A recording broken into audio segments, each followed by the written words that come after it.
21. Jésus dit, la Bible dit, pardon, Jésus leur dit alors, je vous le dis en vérité, si vous avez de la foi et que vous ne doutez pas, non seulement vous ferez tout ce qui a été fait à ce figuier, mais même si vous dites à cette montagne, retire-toi de là et jette-toi dans la mer, cela fera quoi? Cela fera quoi? Cela arrivera. Amen. Je reprends, la Bible dit, Jésus leur dit alors, je vous le dis en vérité, si vous avez de la foi et que vous ne doutez pas, non seulement que vous ferez ce qui a été fait à ce figuier, mais même si vous dites à cette montagne, retire-toi de là, jette-toi dans la mer, cela arrivera. Verset 22, tout ce que vous demanderez avec foi par la prière, vous le recevrez. Amen. Qu'est-ce que Jésus dit? Tout ce que vous demanderez avec foi dans la prière, vous le recevrez. Amen. Mais avant cela, l'histoire commence par le fait que Jésus passe avec ses disciples à côté d'un figuier. Il voit le figuier. Peut-être avait-il eu envie de manger les produits de ce figuier. Il se rend compte qu'il n'y a rien. La Bible dit, il a maudit le figuier. Et au même instant qu'a fait le figuier, il a séché. Alléluia. Ensuite, ses disciples sont étonnés. Et Jésus leur rétorque, il dit ceci, si vous avez de la foi comme un grain de sénévé, vous direz à cette montagne, ôte-toi de là, et la montagne s'en ira. Et il dit, non seulement ça, mais vous pourrez dire à la montagne, jette-toi dans la mer ou dans l'océan, et si vous ne doutez pas dans vos cœurs, cela fera quoi? Arrivera. Amen. Amen. Alléluia. Vous savez, la foi est quelque chose que nous aimons tous. Moi-même, j'étais surpris un jour, nous étions en prière, et le Seigneur m'a dit ceci, dit Francis, vous n'avez pas encore de la foi. J'ai dit, Seigneur, pourtant nous croyons. Il dit, oui, vous croyez, mais vous n'avez pas encore de la foi. Amen. Nous avions dit ceci la fois passée, la déclaration de foi n'était pas basée sur un ainsi parle l'Éternel. Mais la déclaration de foi était d'abord basée sur une conviction humaine. Amen. Et la conviction humaine n'est pas une conviction qui naît de la pensée, mais elle est une conviction qui naît de l'esprit. Amen. Et là, je voudrais directement ouvrir une parenthèse pour dire ceci à l'église de Jésus. La Bible dit tout ce qui n'est pas conviction est péché. Mais est-ce que vous savez qu'il y a des gens qui sont convaincus aussi de péché? Amen. Quand nous parlons de la conviction, nous ne sommes pas en train de parler d'un zèle amer ou d'une résolution humaine. Alléluia. Mais nous sommes en train de parler d'un tonus qui vient de l'esprit. Comme d'une force qui sort ou qui jaillit à l'intérieur de nous et qui nous pousse à croire en quelque chose. Amen. La conviction n'est pas quelque chose que l'on peut fabriquer, mais c'est d'abord quelque chose que l'on constate dans son esprit. Alléluia. Et c'est de cette conviction dont nous parlons. C'est-à-dire, la foi n'est pas une conviction qui naît dans l'intelligence humaine. Elle peut naître dans la pensée humaine, mais tout en naissant dans la pensée, n'oubliez pas qu'une grande partie de notre pensée fait même partie de la faculté de notre esprit. Amen. Et c'est quand nous atteignons une dimension où on est tellement convaincu de ce que l'on voit, on ne doute pas dans le cœur et on est sûr que cela peut arriver, que l'on peut parler de la foi. Amen. Un jour on a posé, un jour dans Hébreux 11, 1, la Bible disait, la foi est une ferme assurance des choses qu'on fait quoi? Et une démonstration de celles qu'on n'a pas encore. Posons-nous la question, mais comment peut-on démontrer une chose qu'on n'a pas vue? Mais comment peut-on espérer en une chose sans qu'on l'ait également vue? Amen. C'est parce que l'espérance qui naît dans notre esprit, elle nous donne toujours une image de ce que nous voulons. Et la foi, c'est quoi? C'est vivre selon l'image qui a jailli dans notre esprit. Amen. C'est-à-dire, tu penses à une chose, ou tu es convaincu d'une chose, tu te dis, si je vais vers cette porte, je peux la traverser. Au-delà du fait que ce soit une évidence, admettons que nous sommes dans le monde de la foi. Amen. Qu'est-ce que tu fais? Tu penses à cette porte et tu te dis, je peux traverser cette porte. Et autour de toi, personne ne peut voir cette porte. Mais toi, non seulement que tu vois la porte, mais en plus tu crois que tu peux la traverser. Amen. Et quand je dis personne ne voit, C'est-à-dire que cette porte n'est pas une réalité physique, mais elle est une réalité spirituelle. Alléluia. Et toi, quand tu te fixes sur la réalité spirituelle, tu peux la traverser. Et qu'est-ce qui te dit que tu peux traverser la porte que les autres ne voient pas? Pour la simple raison que dans ta pensée, tu sais que la porte est là, tu vois que la porte est là, et tu es convaincu qu'au-delà de cette porte, il y a encore quelque chose. Amen. La foi n'est pas imaginaire, mais la foi marche avec des images. Je disais, la foi n'est pas imaginaire, sinon on pourrait en faire une bande dessinée. Mais la foi marche avec une image. Alléluia. Parce que dans la pensée de l'homme, tout ce à quoi nous pensons devient d'abord une image. Alléluia. Quand vous avez une espérance que vous allez acheter une voiture, cette espérance-là en vous, qu'est-ce qu'elle fait? Elle devient une image. Vous avez une image de ce que vous voulez. Vous avez une image de ce à quoi vous vous attendez. Et c'est cette image-là qui fera le moteur de votre foi. Est-ce que quelqu'un est avec moi? Alléluia. Est-ce que quelqu'un est avec moi ce matin? Je disais, c'est cette image qui fera la force de votre foi. Et la Bible dit ceci dans Habakkuk 2, mon juste vivra par la foi et non par la vue. Vous savez, vivre par la vue, c'est vivre par les facultés humaines, c'est-à-dire par l'intelligence. Mais vivre par la foi, c'est vivre par ce que les autres ne peuvent pas voir. Mais c'est aussi vivre par ce que les autres ne peuvent pas croire. Amen. Si tout le monde peut croire à la même chose que toi, c'est que ta foi a un problème. Amen. Parce que la foi, elle est d'abord quelque chose de personnel. Elle est d'abord quelque chose de privé. Avant de la communiquer aux autres, il faut que soi-même on l'ait. Et dans la déclaration de foi, nous avions dit ceci. Dans la déclaration de foi, nous ne constatons pas que nous avons la foi. Mais puisque nous avons la foi, nous commençons à parler notre foi. Amen. Ou à déclarer notre foi. Nous commençons à dire des choses qui se trouvent dans notre foi.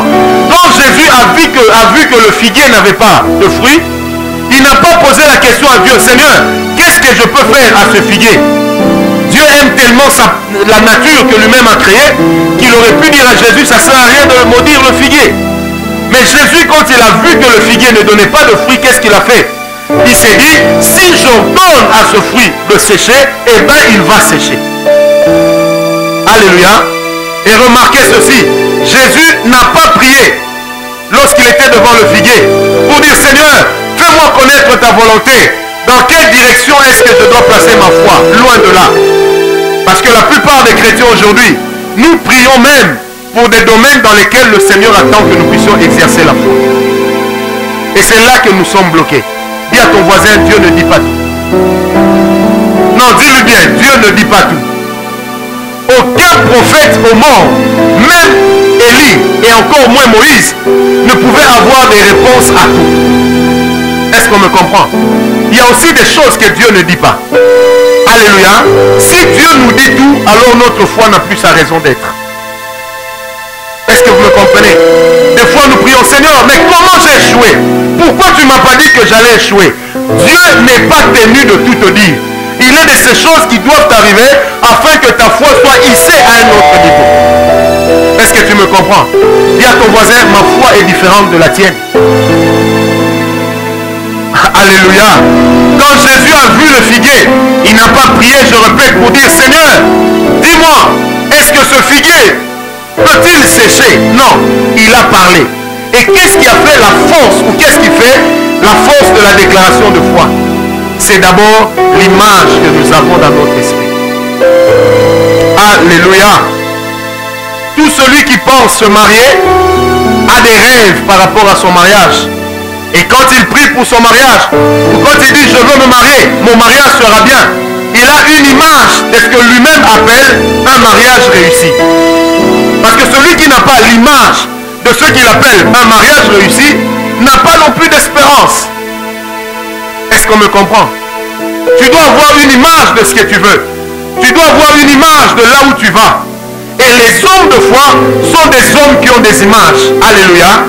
Et la Bible est remplie d'images. Et vous allez remarquer que Jésus, le grand activiste de la foi, il a parlé par des paraboles. Et les paraboles poussaient l'homme à briser les barrières de l'intelligence pour entrer dans une image que Jésus seul imposait dans dans la pensée humaine. Est-ce que quelqu'un est avec moi? Alléluia. Frère, tu ne peux pas avoir la même foi que moi parce que ma vie n'est pas ta vie. Tu ne peux pas croire aux mêmes choses que moi parce que la foi est également fonction de la particularité de chacun. Il y a de ces choses auxquelles tu crois facilement. Il en est d'autres auxquelles tu ne crois pas. Mais les choses auxquelles tu crois facilement font également partie des clés qui vont ouvrir les portes de ton héritage. Parce que nous n'avons pas tous le même héritage, excepté le royaume des cieux. On peut être des grands amis, mais notre amitié n'unit pas forcément nos destinées. C'est pourquoi dans la vie avec Dieu, tu dois savoir avec qui tu marches. Est-ce que quelqu'un me comprend? Notre amitié n'unit pas nos destinées. On peut éprouver de la sympathie l'un envers l'autre parce qu'on se fréquente, parce qu'on se voit trop. Mais le fait de se fréquenter, le fait d'être ensemble n'unit pas nos vies. Et c'est comme ça que plusieurs personnes ont vendu leur vie à d'autres. Et ils ont laissé d'autres personnes devenir les moteurs de leur vie. Est-ce que quelqu'un est avec moi? Tu as ta vie et ta vie dépend de ta foi. Elle ne dépendra pas de la foi du voisin. Sinon la gloire reviendra au voisin. Est-ce que quelqu'un est avec moi? Frère, si facilement je crois que les malades peuvent être guéris, c'est que dans mon esprit, j'ai le potentiel de guérir les malades. Et si facilement je crois que je peux avoir beaucoup d'argent, c'est que dans mon esprit, j'ai le potentiel des finances. Amen. Mais nous ne pouvons pas tous avoir la même foi, excepté en Jésus. Le but de notre foi n'est déterminé que par l'image que nous avons. Or, notre image est basée sur notre espérance. Je peux te poser la question ce matin. Vers où vas-tu? Tel que tu marches, tu vas où? Tu espères en quoi? Tu fondes ta vie sur quoi? Nous fondons toute notre vie, notre vie sur la personne de Jésus. C'est un fait. Mais la personne de Jésus nous donne des repères. Alléluia. Où il nous aide à ce que chacun de nous puisse voir quelque part et qu'il sache que jusque là-bas, j'irai. Alléluia. Vous savez, ces deux choses sont importantes dans la vie de l'homme. La déclaration de foi et la déclaration prophétique. Amen. Les deux nous aident non seulement à nous asseoir en Dieu, non seulement à voir les promesses de Dieu se réaliser, mais les deux nous aident également à posséder notre héritage. Il y a un héritage que nous avons. Et nous avons deux grands types d'héritage, ou même trois. Il y a un héritage qui est universel, que Jésus a donné à tous les croyants. Il y a un héritage qui est personnel ou particulier, que Jésus ne donnera qu'à toi. Mais il y a aussi un héritage qui est communautaire.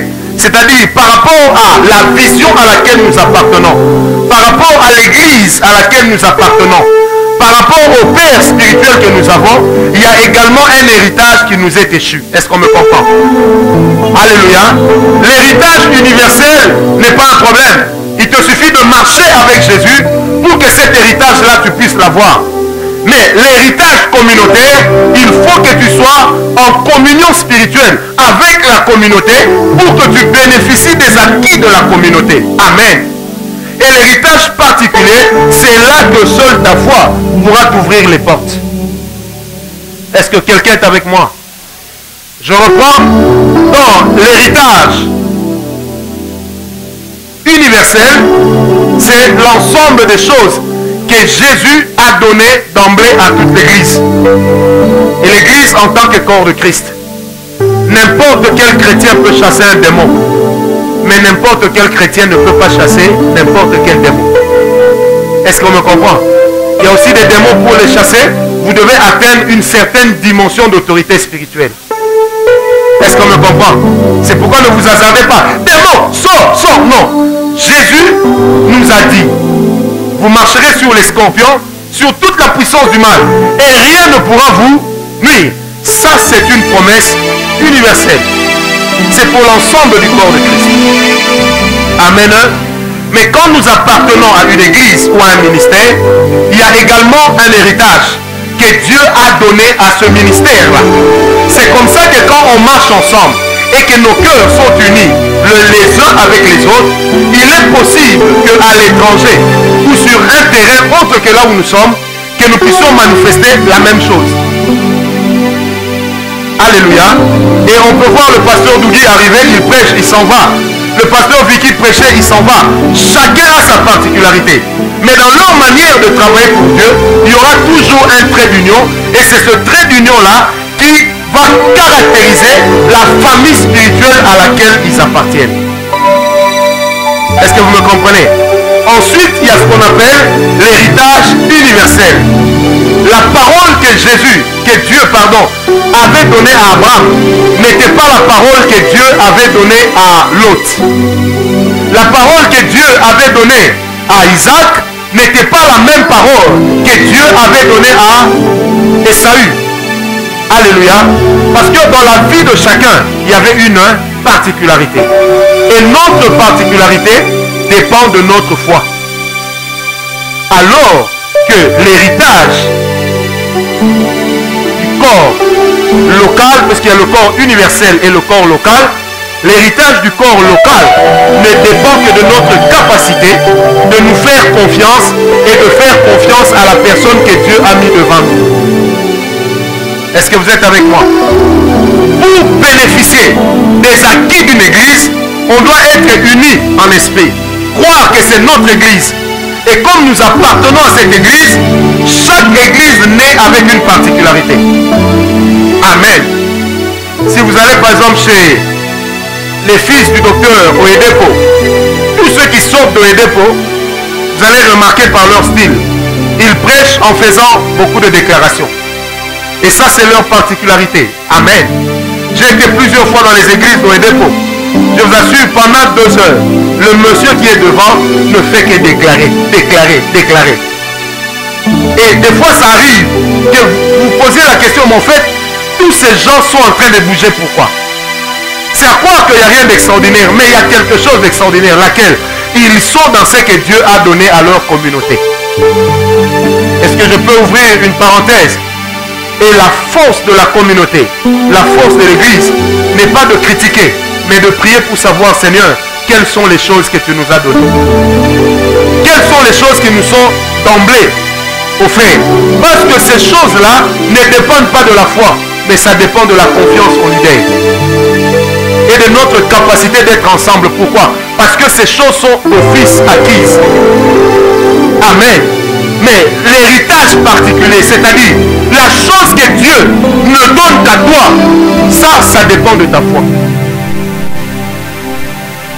Est-ce que quelqu'un est avec moi? Si vous prenez les églises de la borne, presque partout dans cette ville de Kinshasa, comme me disait un jour un pasteur, il suffit que vous puissiez mettre les couleurs comme Cobel, puisque ce sont les couleurs que la borne utilise. Vous écrivez seulement extension de la borne. Vous avez, même sans prier, vous avez beaucoup de chances que cette église se remplisse. Vous savez pourquoi? Parce que c'est une particularité que Dieu avait donnée au père de cette communauté. Alléluia. Donc c'est une particularité que Dieu avait donnée au pasteur Vernon. Que les gens le suivent, que les gens croient à la parole qu'il prêche, que les gens adhèrent massivement à ces églises. Alléluia. Pourquoi? Parce que c'est un héritage que Dieu a donné à la communauté. Est-ce que quelqu'un est avec moi? Ta vie dépend de la communauté. Ta vie dépend du corps de Christ. Mais ta vie dépend aussi de ta foi. Alléluia. Et ta foi doit être précise. Quelle est l'image que tu as? Quelle est l'image que tu as? Où es-tu en train d'aller? Et jusqu'où es-tu capable d'aller avec Dieu? Amen. Vous savez, Dieu ne nous a pas créés comme des robots. C'est-à-dire, nous marchons sans savoir où nous allons. Non. Le Seigneur aime aussi que nous sachions où nous allons. Et la surprise, c'est quoi? C'est que celui qui sait où il va, Dieu l'amènera au-delà de là où il sait qu'il ira. Est-ce que quelqu'un me comprend? Donc le Seigneur l'amènera au-delà de là où il sait qu'il est en train d'aller. Parce que le Dieu que nous servons est un Dieu des surprises agréables. Est-ce que quelqu'un est avec moi? Alléluia. La déclaration de foi et la déclaration prophétique sont des choses importantes desquelles dépend notre vie, desquelles dépendent également nos promesses ou les promesses que le Seigneur nous a faites. Alléluia. Mais les deux choses dépendent, la déclaration de foi et la déclaration prophétique dépendent de trois clés principales. Je voudrais donner ces trois clés. Ensuite, nous revenons sur parler la foi. La première des choses, c'est que la déclaration de foi, mais aussi la déclaration prophétique, elles dépendent de ce que nous croyons et de en qui nous croyons. La déclaration de foi et la déclaration prophétique dépendent de ce en quoi nous croyons et celui en qui nous croyons. Les gens qui prient chez Taonda ne font pas de déclaration de foi. Parce qu'ils savent que leur maître lui-même a essayé de monter, il est tombé. Et ses jambes se sont brisées. Amen. Alléluia. Avant de déclarer quelque chose, parce que Dieu te le dit, ou parce que tu en es convaincu, la première des clés, tu dois savoir en qui est-ce que tu crois et en quoi est-ce que tu crois. Le Seigneur marche toujours avec deux choses. Il marche avec la personne qu'on appelle Dieu, mais il marche aussi avec la chose qu'on appelle l'onction. Et l'onction s'est transformée en une capacité que Dieu a ou que Dieu donne à l'homme de pouvoir opérer des grandes choses avec lui. Est-ce qu'on me comprend? La deuxième des clés, c'est laquelle? C'est que la parole de foi et la déclaration de foi dépendent également de celles que nous avons déjà entendues ou vues dans le monde spirituel. Les choses que nous avons déjà entendues. Frères et sœurs, écoutez-moi. J'ai toujours dit ceci à l'église et je ne manquerai jamais le dire. Ne permettez pas à vos oreilles d'entendre n'importe quoi. Et ne permettez jamais aux gens de vous dire n'importe quoi. Vous savez pourquoi? Un jour vous finirez par y croire. Est-ce que vous me comprenez? Si dans ta vie, tous les jours on te dit que toi, tu es un loser, c'est-à-dire un perdant. Tu es un perdant. Tu es un perdant. Tu dois refuser ça. Tant que tu ne refuses pas ça, un jour, je répète bien, alors que tu entreprends, tu seras convaincu que tu es un loser. Et quand ça ne marchera pas, une voix à l'intérieur de toi te dira, d'ailleurs, ça ne pouvait pas marcher parce que tu es... Eh ben, alléluia. Voilà, c'est que l'homme fabrique souffre des défauts. Mais la foi ne souffre pas des défauts. Alléluia. Alors, il faut donner un peu de temps à mes yeux et s'habituer à vos habits blancs. Alléluia. Plusieurs ne m'ont jamais vu sans lunettes. Hein? Je ne suis pas si mal. Alléluia. Je disais, ne donnez jamais à votre foi l'opportunité d'entendre n'importe quoi. Refusez qu'on vous dise certaines choses. Est-ce que vous êtes avec moi? Refusez qu'on vous dise certaines choses, je répète. Otage, il y a des choses qu'il faut refuser. Quand quelqu'un te dit tu ne vaux rien, il faut lui dire tu mens. Il y a même des prières auxquelles il ne faut jamais dire Amen. Moi, si je viens prêcher, tu me présentes en disant Seigneur, l'homme qui vient nous parler ce soir, il n'est rien, il n'a rien. Moi, je vais t'arrêter. J'ai quelque chose, sinon je ne serais pas venu. Est-ce que tu me comprends? Alléluia. Parce que ta foi et le prophétisme dans ta vie dépendent également, Benjamin, des choses que tu entends. D'une part, mais d'autre part, ça dépend aussi des choses que tu vois dans le spirituel. Et quand je vais entrer, vous allez aimer ce point. Alléluia. Qu'est-ce que tu entends? Il y a des choses, mes frères, je répète, quand on te le dit, avant de sortir d'ici, tu dis déjà, Seigneur, j'ai des racines, ça. Vous savez, il y a de ces choses auxquelles nous ne sommes pas obligés de croire à la même chose. Vous savez ça? Est-ce que vous savez ça? Si tu crois à la pauvreté, je ne suis pas obligé de faire comme toi. Tu as tes raisons, j'ai aussi les miennes de ne pas y croire. Amen. Mais que ton état ne justifie pas ta foi. Parce que tout dépend de là où tu vas. Il ne faut pas qu'on te dise, hé, sœur, les femmes de ta taille ne peuvent pas se marier. Il ne faut pas dire, peut-être qu'il a raison, non. Si même cela est possible, avec politesse, tu dis, ah, ce que tu as dit est mauvais. Je n'y crois pas. Est-ce que quelqu'un est avec moi? Alléluia. Et la deuxième dimension, c'est, ça dépend également des choses que vous avez vues dans le monde spirituel.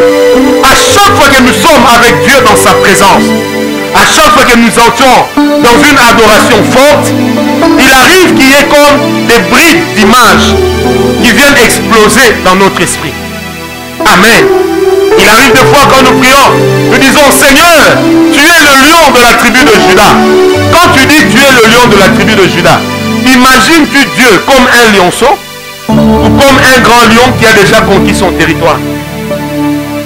La chose que tu vois pendant que tu pries, elle détermine également ce en quoi tu crois.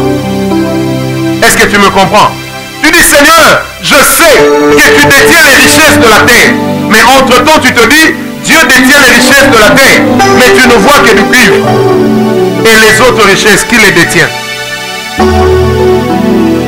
C'est pourquoi quand tu pries, Jésus a dit, ne multipliez pas des vaines paroles. Prenez le temps de réfléchir sur ce que vous dites. Parce que ce que tu sors comme parole dans la présence de Dieu influence également les choses que tu peux voir. Ne venez pas prier, Seigneur Jésus, tu es le roi de Seigneur, Dieu le maître de la terre, le maître des cieux, Seigneur Jésus, tout ce que tu dis, tu arrives, Seigneur Jésus, dans la dit que toi, tu fais des choses extraordinaires, et tout ce que tu fais, Seigneur Dieu, personne ne peut arrêter cela. À la fin, la personne a parlé sans rien dire. C'est sans multiplier de vaines paroles. Mais quand tu dis, Seigneur, tu es le maître des temps et des circonstances, il y a une information qui entre dans ton esprit. C'est que peu importe ce qui arrive, Dieu est au contrôle. Quand tu dis, Seigneur, tu es le lion de la tribu de Juda, ça veut dire que même quand Juda est réuni, ils n'ont pas deux lions, mais ils ont un lion. Et si ce lion-là est grand, il a la capacité à lui seul de protéger toute une tribu. Et tu peux ajouter, Seigneur, oh, moi, je suis également de la tribu de Juda au travers du sang de l'adoption par Jésus. Est-ce que tu me comprends? Quand tu pries comme ça, en fait, au fur et à mesure que tu pries, tu as la révélation de ce qu'on appelle la capacité de Dieu. Alléluia. Et c'est cette révélation-là qui va également changer ta manière de voir les choses. Qu'est-ce que tu vois quand tu pries? Quelles sont les images qui passent en toi? Tu es en train de prier, Seigneur Jésus, tu es roi. Seigneur Jésus, oui, c'est bien. Mais prends le temps d'abord d'être aussi avec Dieu. Prends le temps de tout arrêter pour parler avec Dieu. Prends le temps de dire, je veux être seul à seul avec Dieu. Frère, la foi n'imite pas, la foi se vit. Alléluia. La foi se vit, pardon. Qu'est-ce que tu vois pendant que tu pries? Il y a même des gens, comme vous leur dites, le Seigneur m'a montré. Ils s'imaginent que le Seigneur montre comment. Il y a un tableau qui apparaît. Oui, ça aussi ça existe. Mais il n'y a pas que ça. La vision naît dans l'esprit. Et quand la vision naît dans l'esprit, elle s'impose dans la pensée. C'est comme ça que quand on prie, il y a des gens qui peuvent dire, hey, j'ai vu comme si la soeur là était en train de se marier. Mais comme si, pourquoi comme si? Parce que la vision n'était pas claire. Pourquoi elle n'était pas claire? Parce que quand la personne voyait, elle pensait. Et celui qui pense en voyant obstrue ce qu'il voit. C'est pourquoi quand vous n'aimez pas une personne, il est difficile de recevoir sur la personne une bonne vision. Et soupçonner la personne du mal, vous finirez par avoir une conviction et une vision sur ce mal-là. Est-ce que quelqu'un est avec moi? Celui qui mange avec un roi ne verra jamais le mal de ce roi. Mais c'est celui qui est au loin et qui s'imagine que le roi fait tout pour l'écarter. C'est celui-là qui verra que le roi va mourir demain. Un jour, j'ai reçu chez moi un pasteur adjoint d'une église. Il vient me dire, prophète, tu sais, j'ai vu notre église. J'ai vu, on a jeté les clés devant la porte. Et le Seigneur m'a dit, tu vois, l'église a fermé. C'est maintenant toi qui dois devenir le pasteur. Je l'ai regardé dans les yeux. J'ai dit, ah bon? Et qu'est-ce qui te fait croire ça? Il dit, non, le pasteur est entré dans des compromis. Le Seigneur m'a dit qu'il est en train de l'écarter. J'ai dit, premièrement, même si Dieu va le faire, ce n'est pas à un gars comme toi qui le dira. Il me pose la question, pourquoi? J'ai dit, parce que déjà tu n'aimes pas le pasteur. Et Dieu ne peut pas attiser ta haine. Tu as envie de les remplacer. Mais tu ne le remplaceras jamais. 10 ans après, il ne l'a jamais remplacé. Et attendant que le pasteur tombe, vu qu'il n'est tombé toujours pas, le monsieur est allé commencer son église dans une autre commune. Que ça ne marche même pas. Est-ce que vous me comprenez? Benjamin, quand quelqu'un ne vous aime pas, c'est difficile que la personne puisse voir pour vous quelque chose de bien. C'est pourquoi la nature de l'amour détermine beaucoup de choses dans le monde spirituel. Quand vous aimez une personne, le jour où le Seigneur vous révèle que cette personne est dans des compromis, vous n'allez pas parler ni condamner, mais vous allez prier, Seigneur, fais grâce. La vraie compassion ne naît pas parce que on croit que la personne est bien ou mauvaise, non. La vraie compassion naît d'abord parce qu'on aime. C'est celui qui aime qui peut compatir. Oh, compatir veut dire partager avec l'autre son fardeau. Donc si l'autre souffre, je dois souffrir autant que la personne avec moi. Est-ce qu'on me comprend? Pose un peu la question à ton voisin. Qu'est-ce que tu vois? Non, pas comme une dictée. Pose-lui bien la question. Qu'est-ce que tu vois? Pose-lui bien la question. Qu'est-ce que tu vois?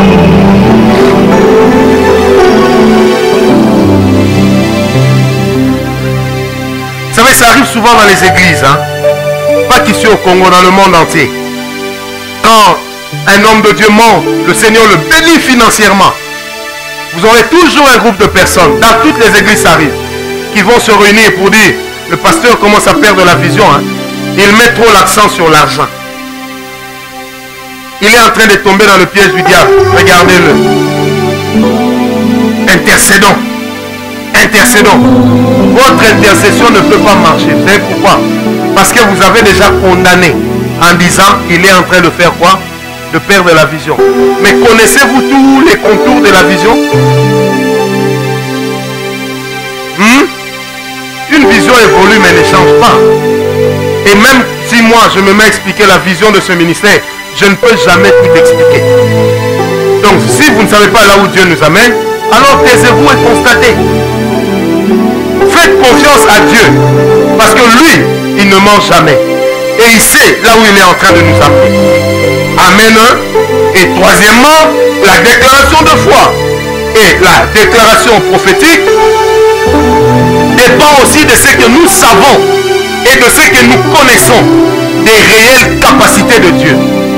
De ce que nous savons et connaissons des réelles capacités de Dieu. Vous savez, dans la capacité de Dieu, il est une capacité de laquelle nous entendons parler. Mais il en est une autre de laquelle nous croyons ou à laquelle nous croyons simplement. Amen. Benjamin, le moteur de la foi et de la prophétie dans ta vie ne peut dépendre que de ce que tu crois que Dieu est capable de faire. C'est tout. Si je te dis, le Seigneur fera de toi un roi. Amen. Ça c'est une prophétie, n'est-ce pas? Mais si tu veux commencer à faire une déclaration prophétique, j'en parlerai dans 2 semaines, par rapport à ce que Dieu te dit, alors tu dois croire que Dieu est capable de le faire. Si tu ne crois pas que Dieu est capable de le faire, alors tu n'en parleras jamais. Des fois, nous ne déclarons pas les choses auxquelles nous croyons, ou les choses que Dieu nous a dites, parce que la vérité c'est qu'au fond, nous n'y croyons pas. Est-ce que quelqu'un est avec moi? Et pourquoi nous n'y croyons pas? Parce que nous pouvons dire, comme me disait une fois une maman, elle dit, prophète, ce que vous dites est bien, de toute façon c'est la parole de Dieu. La parole de Dieu, on ne la refuse pas. Et puis écoutez ce qu'elle a joué, wait and see. Bon, soyons là, on verra bien. Hein? Ça veut dire, la personne peut croire à une parole, mais la personne ne croit pas en la capacité que cette parole garde. En réalité, la personne ne croit en rien. Si tu dis, je deviendrai telle personne, tu ne comptes pas sur ta force, mais tu comptes sur la force de Dieu. Je voudrais te poser la question. Qu'est-ce que tu crois que ton Dieu soit capable de faire? Jusqu'où crois-tu que Dieu est capable de t'amener? Est-ce que quelqu'un est avec moi? Qu'est-ce que tu sais de la capacité de Dieu? Généralement, suivez-moi très bien. Nous nous décourageons parce que nous avons un problème. Et c'est quoi le problème? Nous ne croyons pas à la capacité de Dieu de nous sortir même des pires situations de la vie. Quelle est la capacité que tu donnes à ton Dieu. Dieu fera au-delà de ce que tu fais quoi? Tu penses. Au-delà de ce à quoi tu crois, mais aussi au-delà de ce que tu demandes. Toi, tu penses quoi? Dieu est capable de s'arrêter jusqu'où dans ta vie? Amen. Vous savez, moi j'aime bien la Bible. Hein? Même quand on a amené Mephibosheth chez David, il n'a jamais adoré Dieu. Pourquoi? Parce que il était arrivé là où il était par la grâce de l'homme et non par la grâce de Dieu. Mais celui qui croit en la capacité de Dieu, il a le cœur d'un adorateur. C'est comme ça que l'adoration diffère de la louange. Parce que celui qui adore, il adore celui qui ne voit pas. Il adore là où il n'est jamais arrivé. Et il adore en disant par exemple, Seigneur, je te bénis parce que tu es le faiseur de roi. Mais est-ce que tu crois que Dieu peut aussi faire de toi un roi? Dieu a la capacité de faire tout ce qu'il veut. Mais qu'est-ce qu'il veut? Alléluia. Est-ce que quelqu'un est avec moi? Quelle est la capacité que tu donnes à ton Dieu? Généralement, nous faisons des prières plus parce que nous avons peur que parce que nous croyons. Quand tu sors avec les enfants, la voisine regarde les enfants en les toisant. Dans ton cœur, tu dis au nom de Jésus, tu ne vaincras pas mes enfants. Au nom de Jésus. Cette fois-ci, ma femme ne perdra pas sa grossesse. Au nom de... Non, tu as peur. Va chez toi, mange bien, achète le vêtement de l'enfant. Et fais une simple déclaration. Seigneur, je te bénis parce que les ennemis peuvent se lever. Mais moi, mon enfant, je le verrai.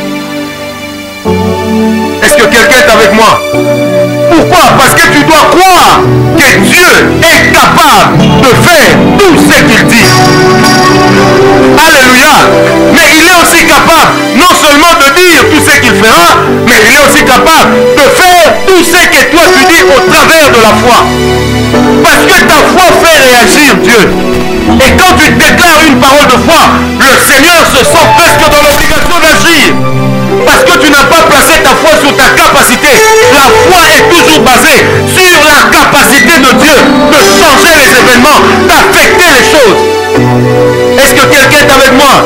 Frère, nous ne chasserons jamais plus de démons que nous n'adorons Dieu. Non. La priorité, c'est que Dieu soit élevé. Et quand Dieu sera réellement élevé, avec une vie de pureté, qu'est-ce qui va se passer? L'adoration va chasser les démons. Qui vous a dit que tout le monde doit aller à la chaudière? Il y a aussi des gens qui doivent s'arrêter ici. Une adoration profonde.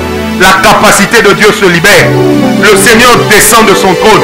Les démons s'en iront. Acclamez un peu Dieu. Alléluia. Alléluia. Hey. Ah non. Ne comprenons pas l'évangile.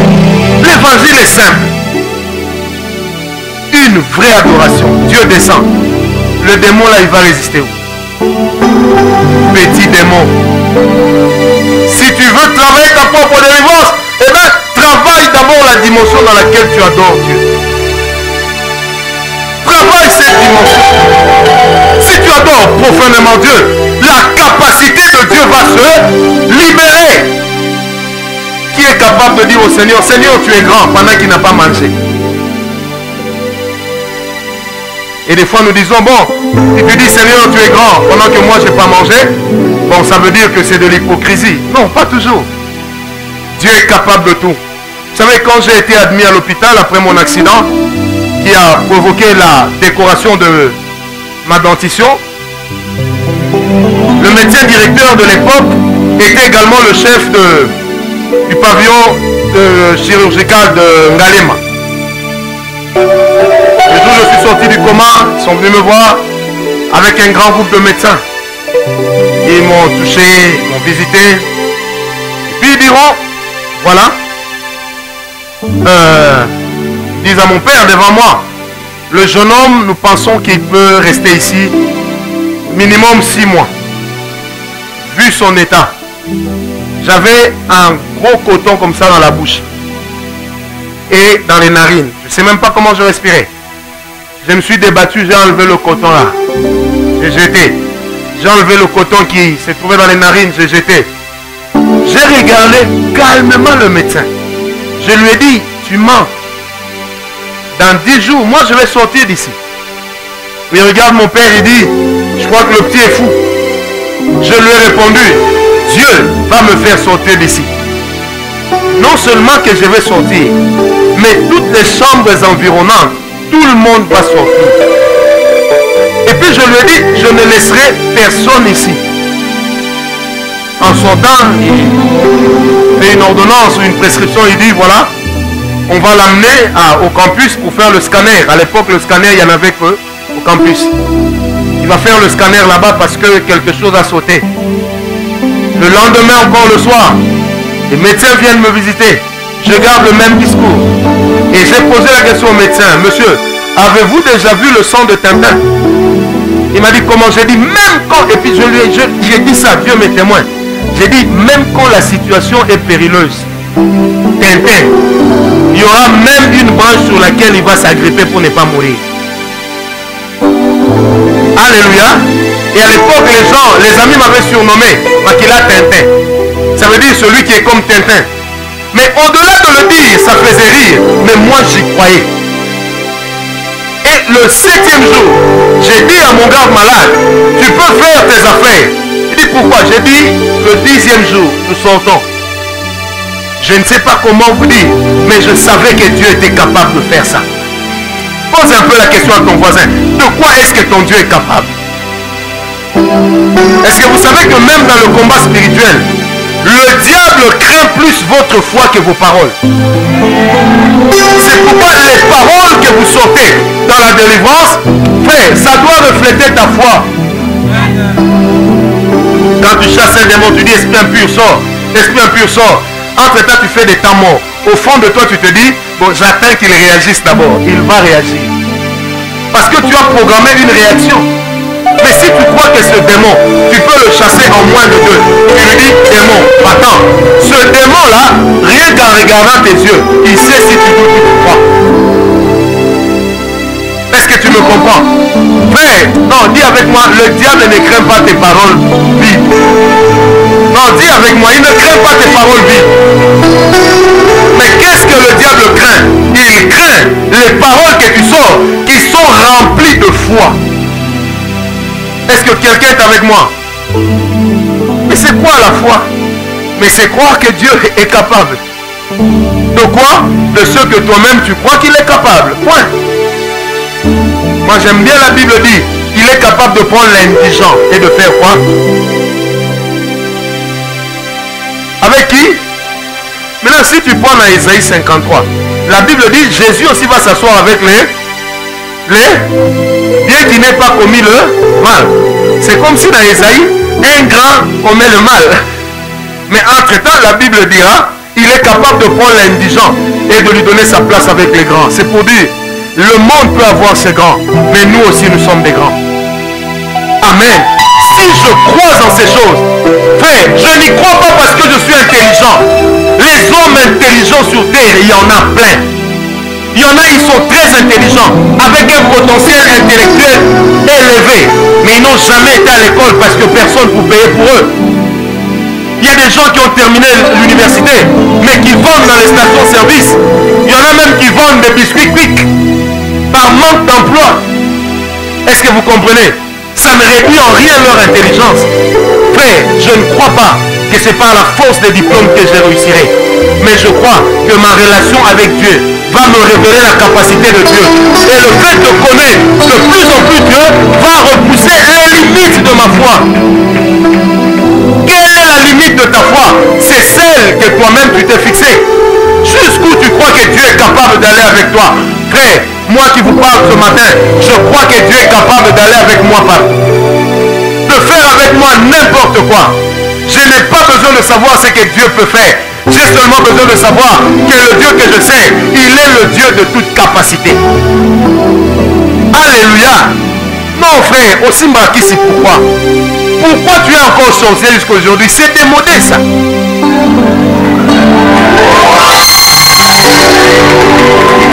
Alléluia.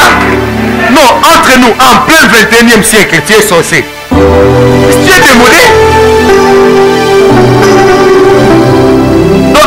21e siècle, quand les gens dorment, toi tu voles encore avec le Posangouba. Non, mais tu es démodé. C'est archaïque ça. Tu fais partie des archives. Ce qu'on appelait en latin des tabularico. Est-ce que tu comprends? Un sorcier en plein 21e siècle, c'est un homme qui vit au temps. Non pas parce qu'il est en avance, parce qu'il est en retard de 1000 ans. Pendant que les Blancs créent des avions, toi tu voyages encore avec le Posangouba. Et le comble c'est quoi? C'est que même quand tu voyages, tu ne ramènes rien à personne. Donc même pas à toi-même. C'est démodé. Vraiment c'est, va à l'ambassade. Crois que Dieu peut faire qu'on te donne un visa. Demande un visa en croyant. Il te sera fait selon ta foi. Alléluia. Moi ce que je ne comprends pas, est-ce que vous savez qu'il faut beaucoup d'efforts pour être sorcier? Il faut beaucoup d'efforts pour être rosicrucien. On vous demande de mettre des signes comme ça chez vous, de l'équerre avec l'œil de Dara. Bon, on entre chez vous, vous avez l'œil du cyclone. Et puis bon, vous n'aimez pas que les gens marchent sur votre tapis. Et des stylos verts, tout ça. Non mais frère, ça demande beaucoup d'efforts. Hein? Ah, ça demande trop d'efforts. Non, des fois le féticheur te dit, si tu vois une flaque d'eau, tu ne peux pas sauter. Parce que si tu sautes, tu deviendras fou. Si quelqu'un t'appelle Alain, ne te retourne pas. Si tu te retournes, tu deviens fou. C'est trop d'efforts. Moi, je ne peux pas faire ça. Non, entre nous, c'est trop d'efforts. Moi, j'aime celui qui a dit, quiconque croira sera sauvé. Alléluia. Donc, le seul effort que Dieu me demande, c'est quoi? Mais c'est quoi? Croire est difficile, mais simple. Croire commence comment? Par croire. C'est quoi croire? Mais c'est croire. Alléluia. On te dit non, voilà, si tu veux que les garçons te suivent, tu dois mettre telle poudre. Ouh là là là là là là là. Pendant que les gens achètent des poudres dans des pharmacies cosmétiques, toi tu vas acheter ta poudre chez un gars, lui-même il ne mange pas bien. Mais il te dit que tu seras bien. Il te dit je vais te rendre riche, mais ses enfants sont poussés. Non, ça demande beaucoup d'efforts. Et si les sorciers me suivent, vous savez vous-même que vous n'êtes pas très intelligent. Moi je parlais un jour avec un professeur d'université. Il me dit mais non, vous savez, la Terre c'est le fruit d'un Big Bang. Je lui ai dit mais allez au laboratoire recréer le Big Bang. Si vous êtes capable de tout expliquer, recréer un Big Bang. Oh, l'homme est le produit de l'évolution. J'ai dit mais comment l'homme n'évolue plus?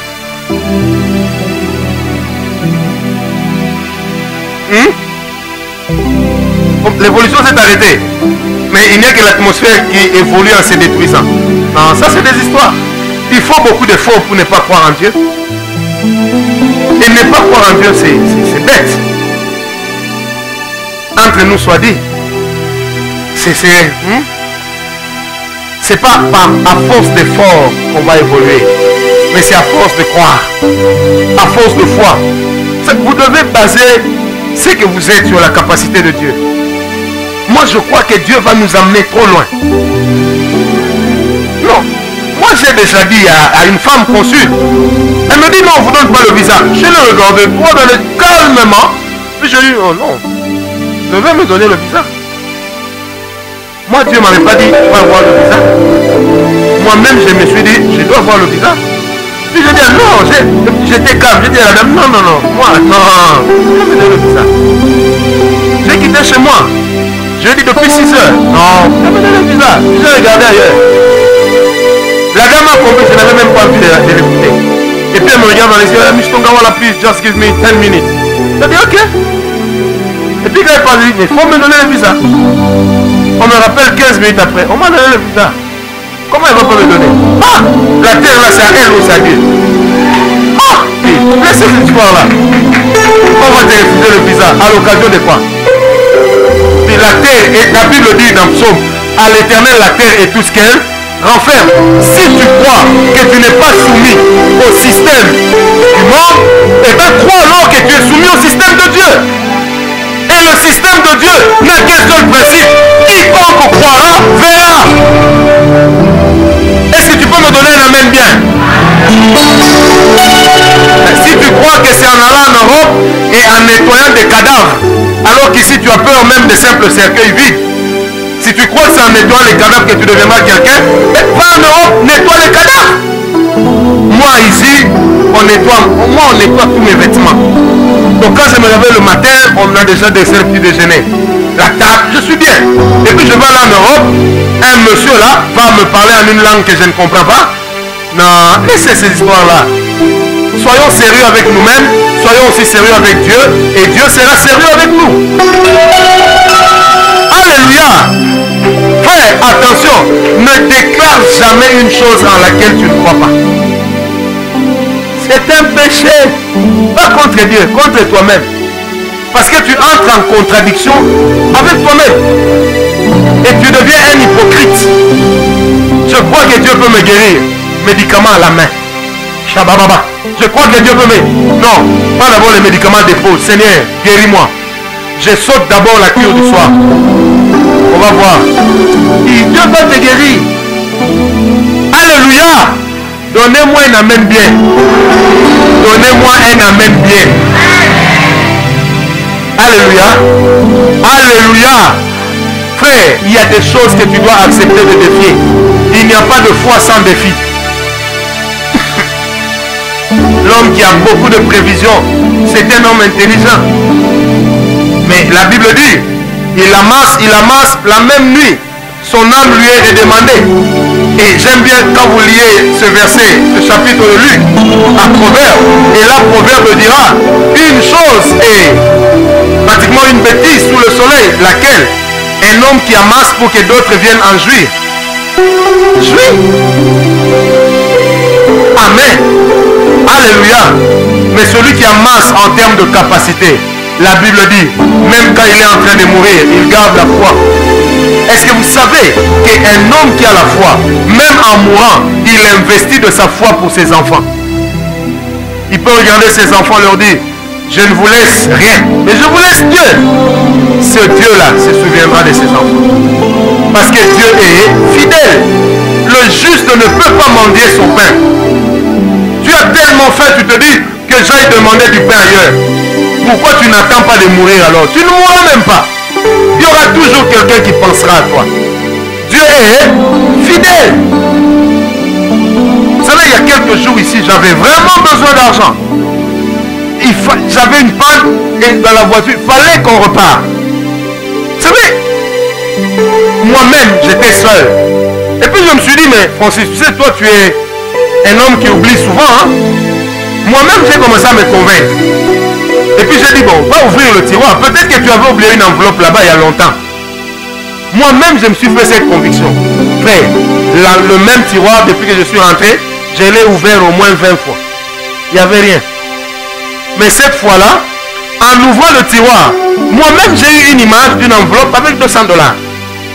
Quand j'ai tiré le tiroir, j'ai commencé à soulever mes agendas calmement. Et puis après les phares, et puis je trouve un 200 $ orphelin. Alléluia. Et quand j'ai pris ça, j'ai dit, Seigneur, merci parce que tu es fidèle. Est-ce que tu me comprends? Vous savez, Dieu ne peut pas que nous donner l'argent. Le plus grand intérêt de Dieu dans nos vies, c'est d'abord la conscience du royaume. Quand nous avons la conscience du royaume de Dieu, le reste, Dieu nous le donnera. Et si nous croyons en Dieu, d'où viendra le reste? Ça viendra en la capacité à laquelle nous croyons que Dieu est capable de faire pour nous des choses extraordinaires. Est-ce que vous me comprenez? Les médicaments n'ont jamais guéri quelqu'un. Ça apporte des soins. Il y a des gens, on a repéré leur cancer avant, mais ils sont quand même morts de ça. Est-ce que vous me comprenez? Il y a des gens, on a diagnostiqué leur maladie avant, mais la maladie les a quand même entraînés. Quand vous dites au faut aller se faire soigner en Suisse, mais en Suisse aussi il y a des cimetières. On me disait un monsieur aux États-Unis, il dit, vous savez, les Américains sont ordonnés jusqu'à dans leur mort. Je dis comment? Il dit regarde comment les tombes sont classées.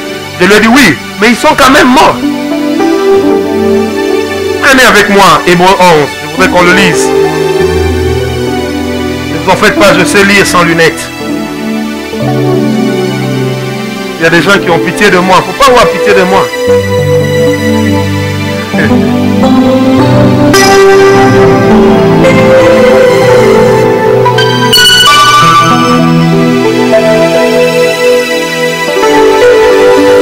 On va faire une longue lecture et on va s'arrêter là.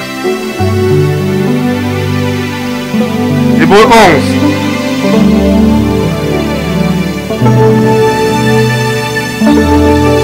Est-ce qu'on peut commencer? Lèvons-nous tous s'il vous plaît, chacun avec sa Bible. Hébreux 11 à partir du verset 3. La Bible dit, par la foi, tenez-vous d'abord debout s'il vous plaît. Même si vous n'avez pas de Bible, tenez-vous debout en attendant d'en acheter une demain. Tenez-vous d'abord debout. Non, pas toi. Il faut acheter la Bible. Il y en a. Gloire à Dieu. Ça va? Il faut acheter la Bible, mon bien-aimé. N'est-ce pas? Ah. Ok. Il faut acheter la Bible comme celle d'Otage. Elle pèse 50 kilos. La Bible des familles, vous ne l'avez pas? Il faut acheter la Bible. Non, il faut acheter la Bible.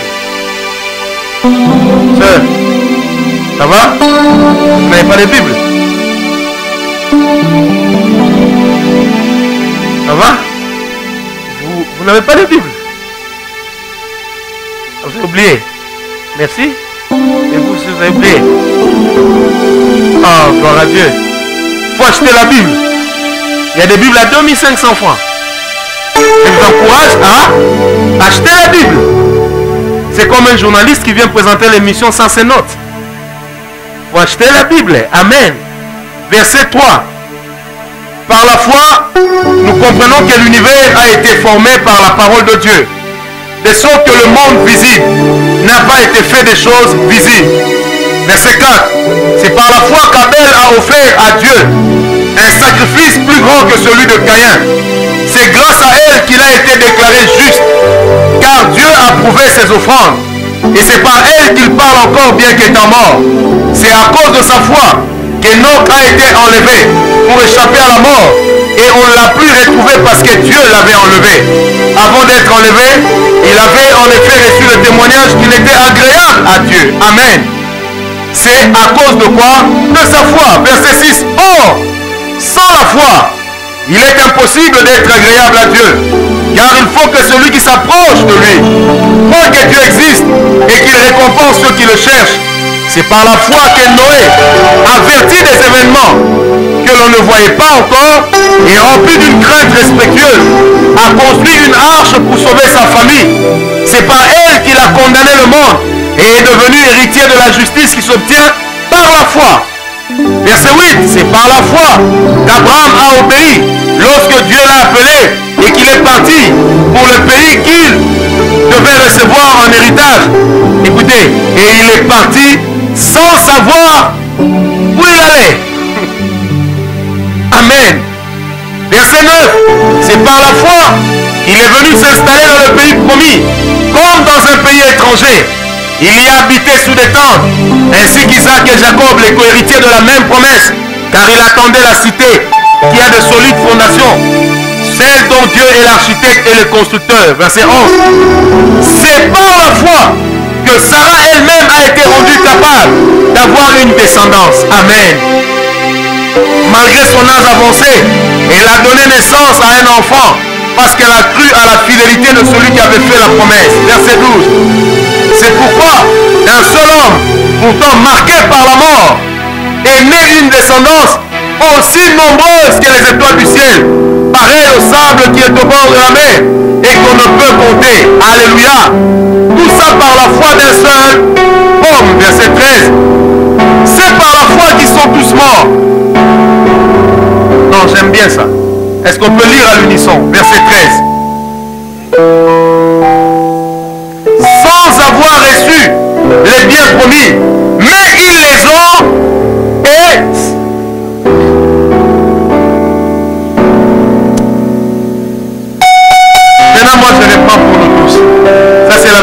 Second 21.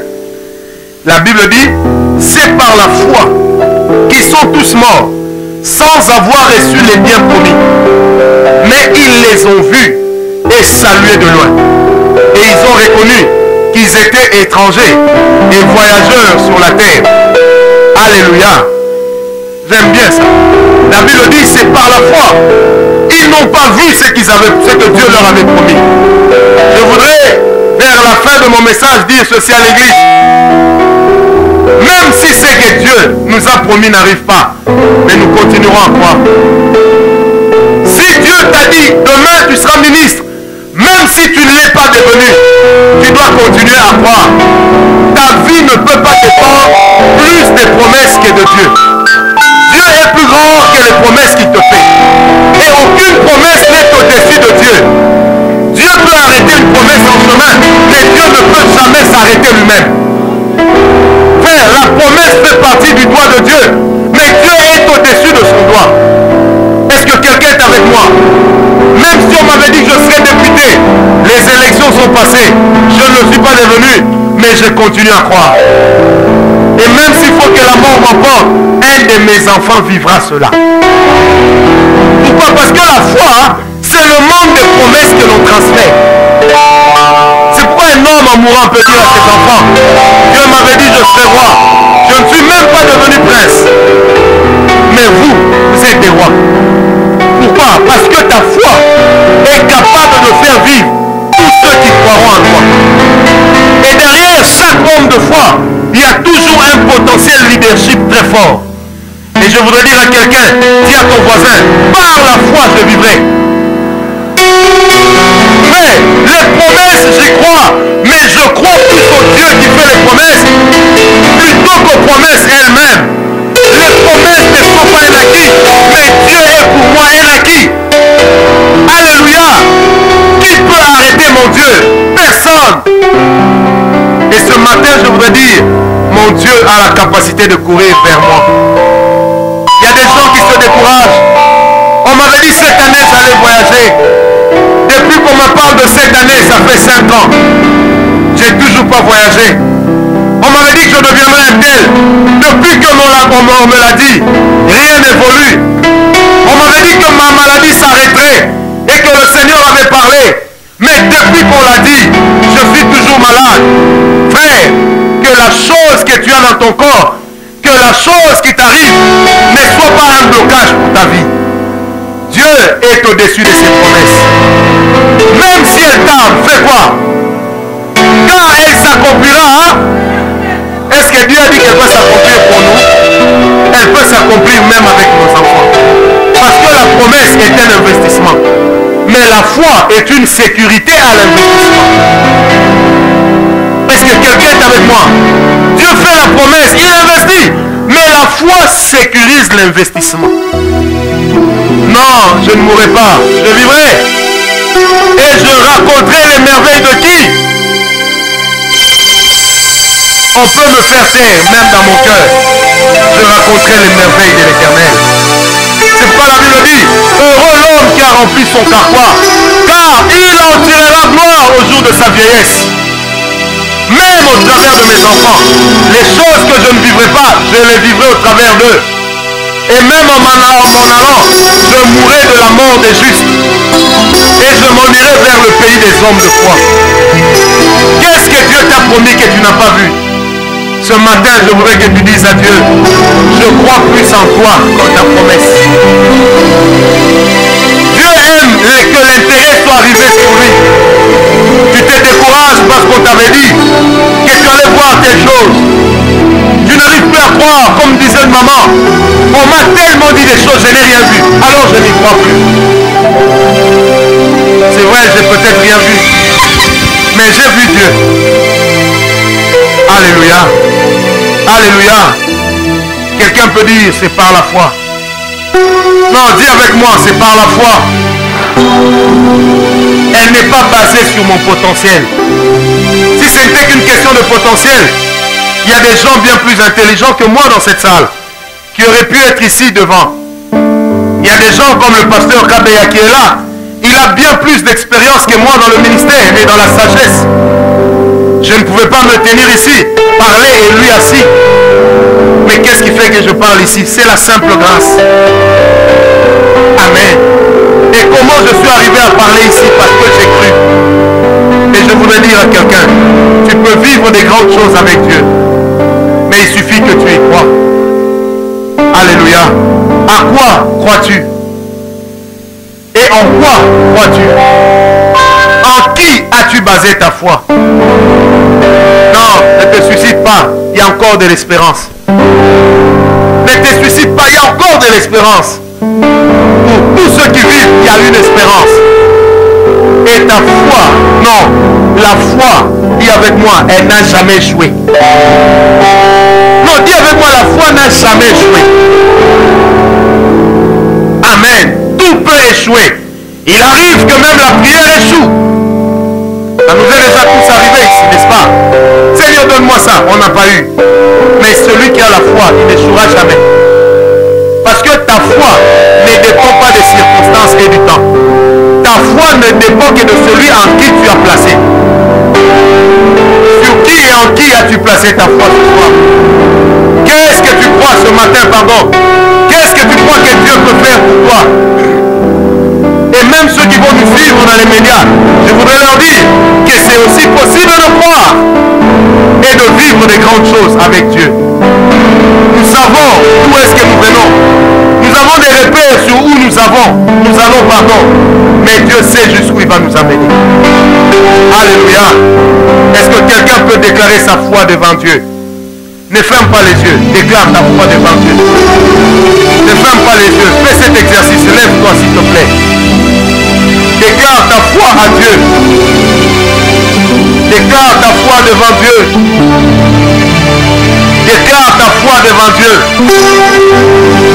Ce matin, le Seigneur nous ramène à cela. Il faudrait que chacun de nous dise à Dieu, Seigneur, je crois en toi. Alléluia. Que chacun de nous dise, Seigneur, Amen, je crois en toi. Oh Dieu.